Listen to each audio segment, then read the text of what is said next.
Red minus का घर तोड़ा गया है, जिन्होंने 41 लोगों की जान बचाई थी।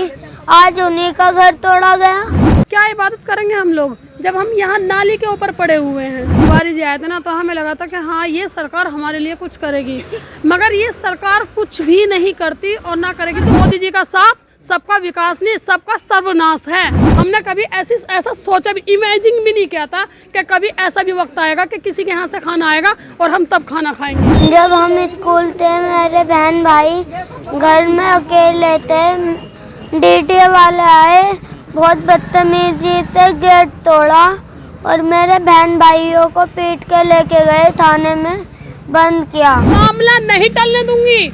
या तो आप हमें प्यार से दे दो, हाथ जोड़ के कह रही हूँ, हमारा घर हमें दे दो। प्यार से नहीं दोगे, अनशन करेंगे, अनशन नहीं मानोगे, आत्मदाह करेंगे। मकान मेरा मुझे वापस सरकार को देना पड़ेगा, क्योंकि मेरा मकान खरीदा हुआ है। 1987 तक के इसके कागज हैं।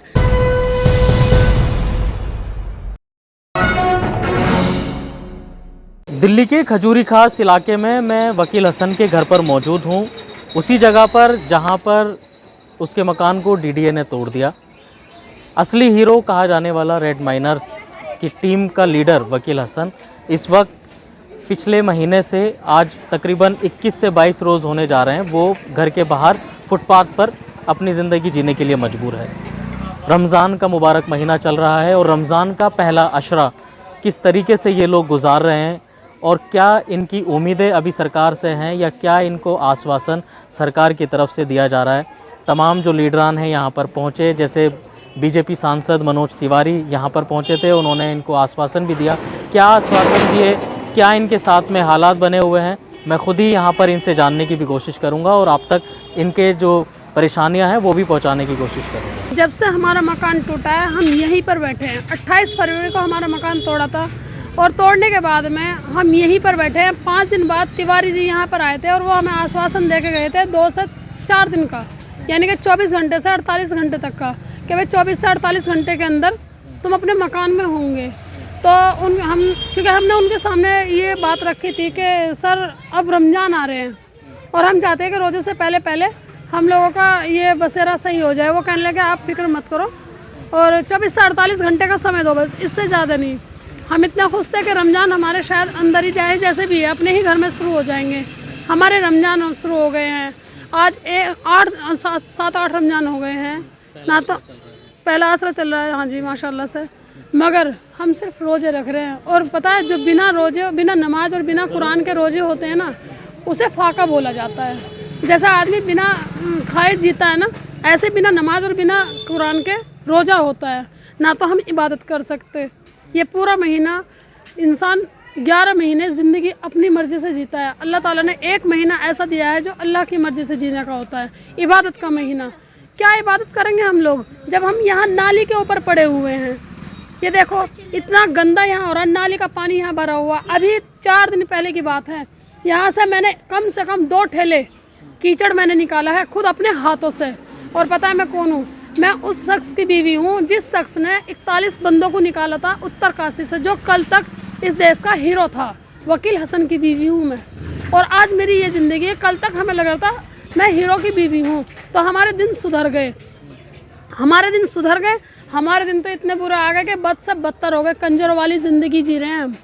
हमें इस सरकार पे इतना भरोसा था, जब तिवारी जी आए थे ना, तो हमें लगा था कि हाँ ये सरकार हमारे लिए कुछ करेगी, मगर ये सरकार कुछ भी नहीं करती और ना करेगी। जो पीड़ित लोग हैं ना, जो लोग परेशान हैं इस देश के, जब उनके लिए कुछ नहीं कर सकती, जो बाहर से लोग लेके आएंगे, ये बाहर से लोगों को बुला रहे हैं, ये बोल रहे हैं कि बाहर जो पीड़ित लोग हैं उन्हें बुला रहे हैं, उनके साथ में क्या करेंगे। जो बेचारे पाकिस्तान में थे, बहुत परेशान लोग थे, बोलते थे कि वहाँ उनके साथ बहुत बुरा हो रहा है। मोदी जी उन्हें यहाँ लेके आए थे, आपने उनके हालात देखे हैं? आप जाके देखिए उधर पहाड़गंज की तरफ, वो लोग झोपड़ी में पड़े हुए हैं बेचारे। वो ये सोच के आए थे हमें यहाँ की नागरिकता मिलेगी, हमें यहाँ रहने को मिलेगा, कि मोदी जी की सरकार है, मोदी जी की सरकार में बहुत अच्छी ज़िंदगी, यानी कि मोदी जी का साथ और सबका विकास। मगर मोदी जी का साथ सबका विकास नहीं, सबका सर्वनाश है ये सरकार। नहीं, आपके शोहर की तो तारीफ की थी उन्होंने, जब रेड माइनर्स की तो तारीफ की उन्होंने। हाँ, तो ये दो जुमले थे उनके, ये 2 मिनट के जुमले थे कि भाई बहुत अच्छा काम किया। मोदी जी के मुंह से आपने कहीं तारीफ सुनी वकील हसन की? ये सिर्फ तिवारी जी ने तारीफ की थी। मोदी जी ने बात की पता किससे? वकील हसन जी से नहीं, उनसे बात की जो मजदूर अंदर थे। क्या मोदी जी का हक नहीं था कि उनसे भी बात की जाती जिन्होंने मजदूरों को निकाला है? मोदी जी के साथ पता है किसकी फोटो लगी हुई है? सही मायने में किसकी फोटो होनी चाहिए थी मोदी जी के साथ में? जिन्होंने उन्हें निकाला है। नहीं, मोदी जी अपने साथ किसकी फोटो लगा रहे हैं? मजदूरों की, जिनको निकाला। मैं पूछना चाहती हूँ, जिस टाइम टनल के अंदर वो मजदूर फंसे हुए थे क्या वहाँ मोदी जी मौजूद थे? नहीं। वहाँ धामी जी मौजूद थे? नहीं थे। कोई सी भी सरकार मौजूद नहीं थी वहाँ। मजदूर इन लोगों ने, वकील हसन की टीम ने अपनी जान की बाजी लगा के दिन रात एक करके 27 घंटे के अंदर उन मजदूरों को निकाला। उसके बाद में धामी जी पहुँच गए वहाँ एकदम से क्रेडिट लेने के लिए। क्रेडिट उन्हें देते ना जिन्होंने काम किया था। क्या दिया धामी जी ने? अरे सरकार की नाक बचाई है वकील हसन ने, सरकार का पैसा बचाया कम से कम 2000 करोड़। मेरे हस्बैंड ने सरकार का बचाया तो सरकार ने क्या दिया? 50,000 रुपये दिए धामी जी ने। वो भी कब? 25 दिन के बाद, जब उनकी काफ़ी मीडिया में चर्चा होने लगी तब बुला के और ये कहा था वकील हसन जी हम आपके लिए कुछ बड़ा सोचेंगे। ये सरकार पीड़ितों के लिए कभी भी बड़ा नहीं सोच सकती और पीड़ित इसे दिखाई नहीं देते। इस सरकार को सिर्फ एक चीज़ दिखती है, जनसंख्या ज़्यादा से ज़्यादा हो सिर्फ एक वक्त के लिए। कब के लिए? जब इसे वोट चाहिए। ये सरकार वो है, अगर इसे ये कहे ना जो मतलब जिनका रियल पद होता है, जो सीट देती है, अगर कोई इससे कहे कि तुम्हें लाशों का ढेर लगा के उस पर कुर्सी देंगे हम, तो ये पब्लिक की लाशों का ढेर लगाएगी और उस पर कुर्सी लेगी। ये वहाँ भी नहीं बख्शेगी किसी को भी। नहीं, इस लोकसभा सीट से जैसे मनोज तिवारी को दोबारा से टिकट दे दिया गया है, बाकी 6 जगहों से जो है बीजेपी ने टिकट काट दिया। क्या मानती हैं कि मनोज तिवारी का टिकट नहीं काटा गया है? अरे भाई, मनोज तिवारी का टिकट कैसे कटेंगे? कथा में हर जगह साथ होते हैं वो तिवारी जी, हर जगह साथ होते हैं। कहीं गाना गाना हो, कहीं कथा हमारे साथ है, आश्वासन दे रहे हैं। फोन क्यों नहीं उठा रहे? हमारा मैसेज का जवाब क्यों नहीं दे रहे? हमें मिलने भी तो आए थे आप। तो मिलने आए थे। वो कब आए थे? जब हमारे मकान को टूटे हुए 5 दिन हुए थे, वो तब आए थे। और आज हमें 21 दिन हो गए यहाँ बैठे हुए। 21 यानी कि 16 दिन हो गए। 16 दिन से मनोज तिवारी जी को हम यहाँ बैठे भी दिखाई नहीं दे रहे क्या? हमने मनोज तिवारी जी से कहा था हमारा फुल सपोर्ट रहेगा तुम्हारे लिए। आपको टिकट मिला है क्या पता? हमारी दुआ थी, लोगों की दुआ थी। इस पट्टी में सभी का ये था कि तिवारी जी के हाथ में ये पट्टी है, तिवारी जी बहुत कुछ करेंगे इस पट्टी के लिए। मगर तिवारी जी तो अंदर कॉलोनी में आ रहे, सोनी विहार में आ रहे, यहाँ हम फुटपाथ पे बैठे, हमारे पास आने के लिए समय नहीं है उनके पास में। वो हमसे कह रहे हैं मैं मीटिंग में हूँ, और अंदर सोनी विहार के अंदर वो सिलेंडर बांट रहे हैं, कंबल बांट रहे हैं। अरे भाई, यहाँ आके ये भी तो देखे कि पीड़ित लोग हैं, हम किस सिचुएशन से गुजर रहे हैं, कितनी परेशानियों से हम गुजर रहे हैं। रमज़ान का वक्त चल रहा है, पता है ऐसा लगता है जैसे एक फितरा ज़कात खाने वाले हो जाते हैं ना। जब हम भले हमारे रिश्तेदारों के यहाँ से खाना आ रहा है, पर जब हमारे यहाँ दूसरों के यहाँ से खाना आता है ना, हम एक खुददार लोग थे, आज भी हमारे अंदर बहुत खुददारी है। हमने कभी ऐसा सोचा भी, इमेजिन भी नहीं किया था कि कभी ऐसा भी वक्त आएगा कि किसी के यहाँ से खाना आएगा और हम तब खाना खाएंगे। अब यहाँ धूल मिट्टी में बैठ करके बच्चों की तबीयत कैसी? हालत देख लो, मेरी तबीयत खराब हो रही है, लड़के की तबीयत खराब हो रही है, बच्चों के स्कूल छूट गए, बच्चों के पूरे पेपर छूट गए। केजरीवाल जी हैं स्कूल बना रहे हैं, स्कूल में जब भी तो जाएंगे बच्चे, जब पब्लिक बच्चे की घर बचेंगे, जब घर बसेंगे तो बच्चे स्कूल भी जाएंगे। ना तो आम आदमी से कोई आ रहा है, ना केंद्र सरकार से कोई आ रहा है। कोई कितनी सरकार है, एक सरकार नहीं है, पर यहाँ तो केंद्र सरकार का डंका बजता है। तो क्या केंद्र सरकार को देखना नहीं चाहिए यहाँ आके कि क्या हो रहा है क्या नहीं हो रहा है? भाई सांसद है तिवारी यहाँ के, तो तिवारी जी का फर्ज नहीं बनता? जब तिवारी जी जब यहाँ आए थे और हाथ जोड़ के इतना सब कुछ कह के गए थे, लोगों को खुश करके चले गए थे, तो अब कहाँ है उनके वादे? वो आश्वासन दे रहे थे हमें कि तुम्हारा मकान पक्का हो जाएगा, लिखित रूप में मिलेगा। कहाँ है लिखित रूप? वो तो हमारा मैसेज का ना मैसेज का रिप्लाई दे रहे हैं, ना फोन का जवाब दे रहे हैं। अब क्या करें हम, बताएं कहाँ टक्कर मारे जाकर? क्या जो मुख्यमंत्री केजरीवाल हैं उनसे मुलाकात हुई? जी नहीं, उनसे तो कोई मुलाकात हुई नहीं है। वे आतिशी जी हैं, मैं आतिशी जी से भी कहना चाहती हूँ, वो स्कूलों में जा रही हैं, स्कूलों में छापेमारी, कम से कम खजूरी में आ गई, ये भी तो देखे। वकील हसन अभी उन्होंने स्कूल का उद्घाटन किया, यहाँ पर आई, यहाँ पर स्कूल में आई थी, मैं गई थी पर्सनल उनसे मिलने के लिए गई थी। मगर जैसे ही उनका भाषण पूरा हुआ ना, आतिशी जी को पर्सनल कह रही हूँ मैं, उनका जैसे ही उनका भाषण पूरा हुआ, उनका ये भी पता नहीं लगा वो कहाँ को गई। मिनटों में एकदम मैं देखती रह गई वो मुझे, क्योंकि मैं पर्सनल केजरीवाल जी से मिलने के लिए गई थी। मुझे पता लगा केजरीवाल जी नहीं आ रहे, आतिशी जी आ रही हैं। मैंने आमिर मलिक से बोला मेरी 2 मिनट के लिए मीटिंग करा दें, सिर्फ 2 मिनट के लिए, क्या उनका फर्ज नहीं था यहाँ आने का? उन्हें पता नहीं वकील हसन घर से बेघर बैठा है? भाई वो आम आदमी से है, मंत्री है, वो शिक्षा मंत्री है बेशक, पर है तो बड़े पद पे, तो उनका फर्ज नहीं बनता? अगर कोई पीड़ित लोग हैं, अभी वो जे कॉलोनी में जा रही हैं, जे कॉलोनी में जाकर वहाँ की स्थिति देख रही है कि कहीं गटर का पानी भर रहा है, कहीं कुछ हो रहा है। स्कूलों में जा रही है जहाँ केंद्र सरकार की तरफ से स्कूल चल रहे हैं, वहाँ भी जाकर वो छापे मार रही हैं। तो कम से कम हमें भी तो आके एक बार ये देखिए कि हम किस स्थिति से गुजर रहे हैं, हमें ज़रूरत है सरकार की या नहीं है।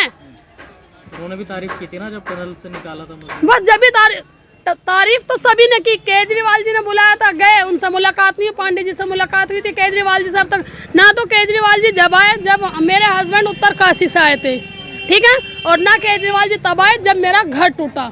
मेरे पास कोई सरकार नहीं है, मेरे पास तिवारी जी आए थे। और अभी तो हमें ऐसा लग रहा है कि सब हमें कुछ नहीं करे, पोपट बना रहे हैं हमारा। ये क्या है? ये सोच रहे हैं इलेक्शन हो जाएंगे मामला टल जाएगा, इलेक्शन हो जाएंगे मामला टल जाएगा। मामला नहीं टलने दूंगी। या तो आप हमें प्यार से दे दो, हाथ जोड़ के कह रही हूँ, हमारा घर हमें दे दो। प्यार से नहीं दोगे, अनशन करेंगे, अनशन नहीं मानोगे, आत्मदाह करेंगे। मकान मेरा मुझे वापस सरकार को देना पड़ेगा, क्योंकि मेरा मकान खरीदा हुआ है। 1987 तक के इसके कागज हैं। सरकार बाहर के लोगों को जो बेचारे यहाँ के लोग जो परेशान हैं, उन्हें तो पहले सरकार नागरिकता दे दो। आत्मदाह की जो है आप धमकी दे रही हैं? धमकी नहीं दे रही हूँ, दिल से ये बड़ी बात नहीं है, मैं दिल से बोल रही हूँ। पता है, जिसके सिर की झोपड़ी छिन जाती है ना, एक आशियाना इंसान जो 20-20 गज की जमीन लेकर पता नहीं कैसे कैसे करके जिंदगी भर की 500 रुपए कमाता है आदमी सुबह से शाम तक, दुनिया भर की मेहनत करके 500 रुपए में क्या क्या करेगा वो? तुम्हें लगता है घर बना पड़ेगा? जो किराए पे ही जिंदगी गुजरती है उसकी। माँ बाप की जमीन थी, कुछ जेवर थे, कुछ इनके अपनी कमाई थी, जैसे तैसे करके प्लॉट लिया था। ये सोच के लिया था, मैंने कहा रोड का प्लॉट है, बहुत अच्छा प्लॉट है, हमारी ज़िंदगी, हमारे बच्चों की भी दुकान भी हो जाएगी, मकान भी हो जाएगा, बहुत अच्छी ज़िंदगी बसर हो जाएगी। हमारी ज़िंदगी अजाब बना दी डीडीए वालों ने। क्या उनके खिलाफ कोई कार्रवाई हुई अभी तक? उनके खिलाफ हमने एप्लीकेशन लगा रखी है, कोई जवाब ही नहीं आ रहा। जो उनके बड़े अफसर है जिनके हाथ में हमारी एप्लीकेशन है, उनके अफसर जी पता नहीं कौन सी मीटिंग में बिजी हैं। हम डीडीए जा चुके 2 दफ़े, पूरा दिन रह के आ चुके, उन्हें वक्त ही नहीं मिल रहा हमसे मुलाकात करने का। तो इंसान ये बताए किसके पास जाता है? कोर्ट जाता है, वकीलों के पास जाता है, सरकार के पास जाता है, नेताओं के पास जाता है। यहाँ तो सब ऐसे हो रहे हैं, जहाँ भी जाते कोई मिलने कोई तैयार नहीं होता, तो हम कहाँ जाएं? जब हम स्कूल थे, मेरे बहन भाई घर में अकेले थे, डीडीए वाले आए, बहुत बदतमीजी से गेट तोड़ा और मेरे बहन भाइयों को पीट के लेके गए, थाने में बंद किया। फिर मेरे पापा जैसे ही आए, उन्हें लेके गए, सीधा वो कार में बिठाया। फिर मेरे चाचू है, यूँ कह रहे कि घर क्यों तोड़ा। फिर उन्होंने भी जेल में बिठाया है। फिर वो हम रेड माइनस का घर तोड़ा गया है, जिन्होंने 41 लोगों की जान बचाई थी, आज उन्हीं का घर तोड़ा गया। उनको इतने सारे इनाम मिले, बहुत सारे, पर ये दूसरा इनाम है हमारा। देखिए, रमज़ान का महीना चल रहा है और बहुत ख़राब स्थिति हो रही है इस टाइम। और रमज़ान रखें या अपने घर को देखें, घर की तरफ देखते हैं तो रोना आता है, और रमज़ान की तरफ देखते हैं तो रमज़ान तो चलना ही चलना है, साहब रुकना नहीं है। अब वकील साहब ने ये बेचारों मेहनत कर कर के झोंपड़ी बनाई थी, और इन्होंने एक इतना बड़ा काम करा है कि 42 आदमियों की जान बचाई है। इन्हें सरकार को तो खुश होकर एक मकान की जगह 2 मकान देने चाहिए, और आना भी चाहिए कि भैया देखा तो क्या टूटा। कि आज तक इन्होंने कोई नेता, ना कोई सरकार का आदमी, ना कोई पुलिस वाला, यहाँ कोई नहीं आया देखने को। अब कि ठंड में इन्होंने ये वक्त गुजारा है, तो कैसे बताइए, बच्चे छोटे हैं तो कैसे वक्त गुजार रहे हैं। ये तो देखो, कम से कम ये भी तो एक आदमी है, इंसान है, कोई जानवर तो है नहीं। और 42 आदमियों की इन्होंने अपनी हथेली पे जान रख के इन्होंने 42 आदमियों की जान बचाई। तो इसी खुशी में ही इन्हें एक की बजाय 2 मकान मिलने चाहिए, और बजाय मकान देने के मकान तोड़ और दिया। तो ये अच्छी बात है। मानते हैं तासुब के चलते ये सारी कार्रवाई हो रही अब है? देखो जी, तो उन्हें पता तासुब है या ना है, हम कैसे कह सकते इस बात को? हम नहीं कह सकते। अब भाई ये तो देखना चाहिए, कम से कम तिवारी जी हैं, केजरीवाल जी हैं, और भी नेता हैं, आए हैं वो यहाँ पे आए नहीं, वो तेरे फ़ोन पे फ़ोन कर लिए, कोई नहीं आया। कम से कम एक बार तो मौका देते आने का, हमें चाहे मकान ना मिल जाए लेकिन आश्वासन तो देते, घबराओ मत। लेकिन ना कोई नहीं आया यहाँ तक, और बेचारे के बच्चे परेशान हैं। अब वोट मांगने के लिए तो आ जाते हैं और वोट देते भी हैं हम, लेकिन ये बताइए कि अब क्या करें फिर हम। वही तो बता रहे हैं कि क्या है, अब ये परेशान हमारे पड़ोसी तो हम सारे परेशान हैं, नींद नहीं आती, बताओ क्या होएगा, कहाँ जाएंगे हैं? कहीं जाने का है बच्चों का, परेशानी तो है ही है। हम लोग के बताओ कितनी परेशानी है उठाई, बाढ़ माँ, पानी माँ, कीचड़ माँ है, तो ऐसे ही थोड़ा कोई घेर लिया। हम तो मौजूद थे जब यहाँ डीडीओ वाले आए थे, गोली चली, लड़ाइयाँ हुई और डीडीओ वाले आए, हम खुद खड़े होके हम लोगों ने तारबंदी करे, बोले इधर हम नहीं आएंगे, इधर तुम नहीं आना। दीवार भी हो गई। अब इससे बताऊंगे क्या है, वो तो कहीं भी भगा सकते हैं, उनकी जबान थोड़ा है कि उनकी जबान है। हम लोग हैं परेशान, तो गरीब तो इंसान परेशान ही रहता है, कहीं भी देख लो। रोज़ों में तो इबादत करी जाती है ना, कि कैसे इबादत कर रहे होंगे, कैसे करेंगे, क्या इबादत है इसमें, गंदगी है, हर परेशानी है। शहरी में रोड कहाँ जाएंगी खाने, कहाँ से आएगा, कौन देगा रोज रोज, ये भी तो देखो। सब अपने में परेशान है, महंगाई इस कदर क्या है, सब मजदूरी है, कोई की नौकरी तो है नहीं कि भाई हमारे आ रहे हैं। सब सरकार वो हैं जिसके तो उन्हें तो मजे आ रहे हैं, उन्हें सूझ है कि गरीब का उजाड़ दो घोंसला। अब इलेक्शन भी आ रहे हैं, इलेक्शन आ रहा है, क्या मारकाट करवा तो रहा है और क्या करेगा। इलेक्शन आ रहा, अपना फायदा करेगा, कहीं उठाएगा, कहीं दिलवाएगा, तो बस वो हो जाएगी पब्लिक।